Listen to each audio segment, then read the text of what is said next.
ಚಿಕ್ಕಬಳ್ಳಾಪುರ ಜಿಲ್ಲಾಸ್ಪತ್ರೆಯ ಆರೋಗ್ಯ ಸಿಬ್ಬಂದಿ ವಿರುದ್ಧ ನಿರ್ಲಕ್ಷ್ಯದ ಆರೋಪ ಕೇಳಿಬಂದಿದೆ. ಅಷ್ಟೇ ಅಲ್ಲ, ಆರೋಗ್ಯ ಸಿಬ್ಬಂದಿ ನಿರ್ಲಕ್ಷ್ಯಕ್ಕೆ ಅಮಾಯಕರೊಬ್ಬರು ಮೃತಪಟ್ಟಿರುವ ಆಕ್ರೋಶ ವ್ಯಕ್ತವಾಗಿದ್ದು, ತಪ್ಪಿತಸ್ಥ ಆರೋಗ್ಯ ಸಿಬ್ಬಂದಿ ವಿರುದ್ಧ ಕಾನೂನಿನ ಕ್ರಮ ಜರುಗಿಸಲು ಮೃತ ರೋಗಿಯ ಕುಟುಂಬಸ್ಥರು ಒತ್ತಾಯಿಸಿದ ಘಟನೆಯೂ ನಡೆಯಿತು. ಚಿಕ್ಕಬಳ್ಳಾಪುರ ಜಿಲ್ಲಾಸ್ಪತ್ರೆ ಆರೋಗ್ಯ ಸಿಬ್ಬಂದಿಯನ್ನು ಹೇಳೋರು ಕೇಳೋರು ಯಾರೂ ಇಲ್ಲವಾಗಿದ್ದು, ಇವರ ನಿರ್ಲಕ್ಷ್ಯ ಮೇರೆ ಮೀರಿದೆ. ಹಾಗಾಗಿಯೇ ಆಸ್ಪತ್ರೆಗೆ ಬರುವ ಬಡ ರೋಗಿಗಳ ಜೀವಕ್ಕೆ ಬೆಲೆ ಇಲ್ಲ ಎಂದು ಮೃತರ ಕುಟುಂಬಸ್ಥರು ಅಳಲು ತೋಡಿಕೊಂಡಿದ್ದಾರೆ.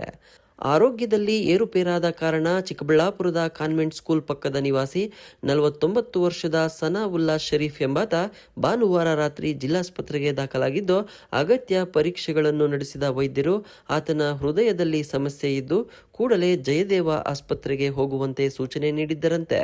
ಆದರೆ ಇಂದು ಜಯದೇವ ಆಸ್ಪತ್ರೆಗೆ ಹೋಗುವುದಕ್ಕೂ ಮೊದಲೇ ಅಲ್ಲಿ ಕರ್ತವ್ಯ ನಿರ್ವಹಿಸುತ್ತಿದ್ದ ಆರೋಗ್ಯ ಸಿಬ್ಬಂದಿಯ ಪಾಳಿ ಬದಲಾವಣೆಯಾಗಿದ್ದು, ತೀವ್ರ ಆರೋಗ್ಯ ಸಮಸ್ಯೆಯಿಂದ ಬಳಲುತ್ತಿದ್ದ ಸನಾವುಲ್ಲಾ ಅವರಿಗೆ ಅಳವಡಿಸಿದ್ದ ಆಕ್ಸಿಜನ್ ಸಿಲಿಂಡರ್ ಮುಗಿಯುತ್ತಿದ್ದಂತೆ, ಹಾಗಾಗಿ ಪಾಳಿ ಬದಲಾವಣೆಯಾದ ಸಿಬ್ಬಂದಿಗೆ ಹೊಸ ಸಿಲಿಂಡರ್ ಅಳವಡಿಸುವಂತೆ ಹೇಳಿದ್ದು, ಆತ ಸಕಾಲದಲ್ಲಿ ಆಕ್ಸಿಜನ್ ಸಿಲಿಂಡರ್ ಅಳವಡಿಸದ ಕಾರಣ ಸಾವಾಗಿದೆ ಎಂಬುದು ಮೃತನ ಕುಟುಂಬಸ್ಥರ ಆರೋಪವಾಗಿದೆ.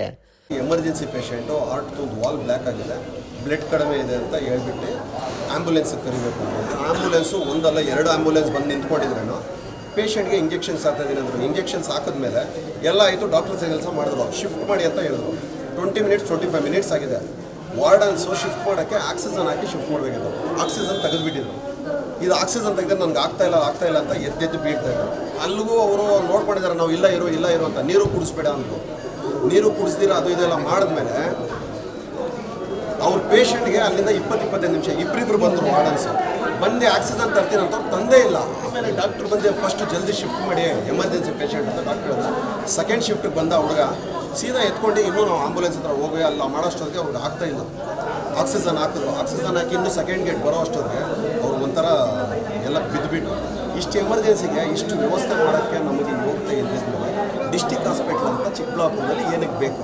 ಅಟ್ಲೀಸ್ಟು ಒಂದು ವಾಲ್ ಏನೋ ಆಗಿದೆ ಅಂದರೆ ಇಷ್ಟು ದೊಡ್ಡ ಡಿಸ್ಟಿಕ್ಕು, ಅದು ನಮ್ಮ 5 ತಾಲೂಕಿಗೆ ಒಂದು ಸೇರೋ ಅಂಥ ಹಾಸ್ಪಿಟ್ಲಿಗೆ, ನಮಗೊಂದು ಹಾರ್ಟಿಗೆ ಎಮರ್ಜೆನ್ಸಿಗೆ ಒಂದು ICU ವ್ಯವಸ್ಥೆ, ಅಟ್ಲೀಸ್ಟು ಒಂದು ಸರ್ಜನ್ ಮಾಡೋಕ್ಕೆ ಇಷ್ಟು ದೊಡ್ಡ ಬೆಡ್ಗಳ ಹಾಸ್ಪಿಟ್ಲಲ್ಲಿ ನಮಗೆ ಮಾಡೋಕ್ಕೆ ಹೋಗ್ತಾ ಇದ್ದ ಮೇಲೆ ಈ ಡಿಸ್ಟಿಕ್ ಹಾಸ್ಪಿಟ್ಲ್ ಅಂತಾರೆ ಹೆಸರಿಗಿರೋರಿಗೆ ಇದು ಅವಮಾನ. ಇದೆಲ್ಲ ನಮ್ಮ ಸರ್ಕಾರಕ್ಕೂ ಹೇಳ್ತೀನಿ ನಾನು, ಈ ಸರ್ಕಾರಕ್ಕೂ ನಾಚಿಕೆ ಮಾನ ಮರ್ಯಾದೆ ಇದ್ದರೆ ಫಸ್ಟು ನಾವು ಹಾಸ್ಪಿಟಲ್ಸ್ ನೋಡೋದು.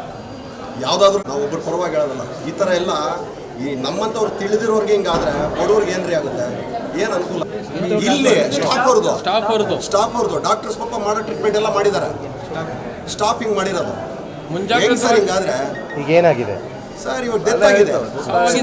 ತಗೊಂಡು ಬಂದು ಅದು ಇದೆಲ್ಲ ಮಾಡಿದ್ರು. ಅವ್ರು ಏನು ಮಾಡಿದ್ರೆ ಟ್ರೈ ಅಲ್ಲೇ ಆಗಿತ್ತು.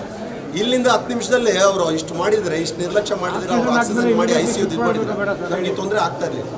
ಒಟ್ಟಿನಲ್ಲಿ ಜಿಲ್ಲಾಸ್ಪತ್ರೆಯಲ್ಲಿ ಆರೋಗ್ಯ ಸಿಬ್ಬಂದಿ ನಿರ್ಲಕ್ಷ್ಯದ ಬಗ್ಗೆ ತೀವ್ರ ಆರೋಪಗಳು ಕೇಳಿಬಂದಿದ್ದು, ಇಂದು ಅಮಾಯಕ ಜೀವ ಕಳೆದುಕೊಳ್ಳಲು ಅದೇ ಸಿಬ್ಬಂದಿ ಕಾರಣ ಎಂಬುದು ಕುಟುಂಬಸ್ಥರ ಆಕ್ರೋಶಕ್ಕೆ ಕಾರಣವಾಗಿದೆ.